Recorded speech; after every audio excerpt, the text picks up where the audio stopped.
So the Game Awards have come and passed, and we all know what happened. And I'm pretty sure a lot of people are shocked and excited at the same time. Baldurs Gate already won several awards. Not only that, it won Game of the fucking Year.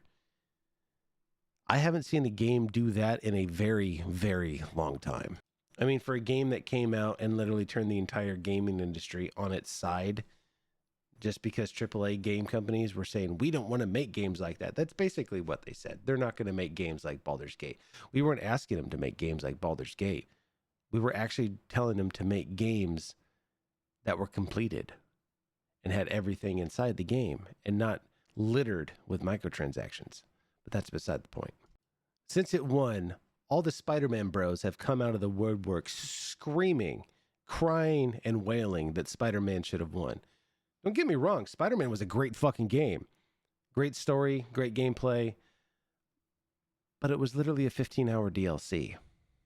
Baldur's Gate is 200 plus hours in gameplay. It's a very well-written, very story-driven, big character development type of game. The game itself has multiple different endings and many different ways you can play the game. There's really no one set way to play the game. You could play it multiple times and get many different outcomes. It's just, that's how well they made this game. I understand not a lot of people like top-down, dice rolling, RTS type games, but 22 million other people do, me being in one of them. Again, Spider-Man was not a bad game. It was a great fucking game.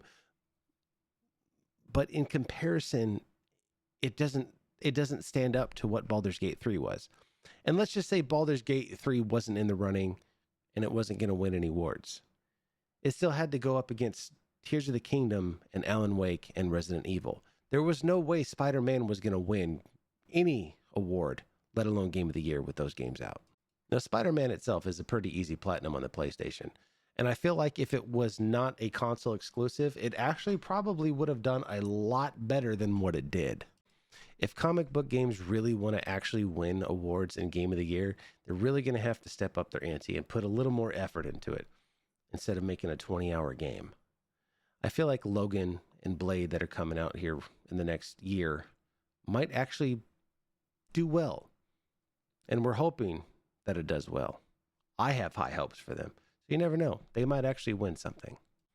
Anyway, the Game Awards have passed. Spider-Man lost. Baldur's Gate 3 won. Spider Bros, cry, cope, seethe, mauled. Your tears are beautiful. And they are so delicious. You're just going to have to get over the fact that you lost. And it's okay to lose. You can't always win them all.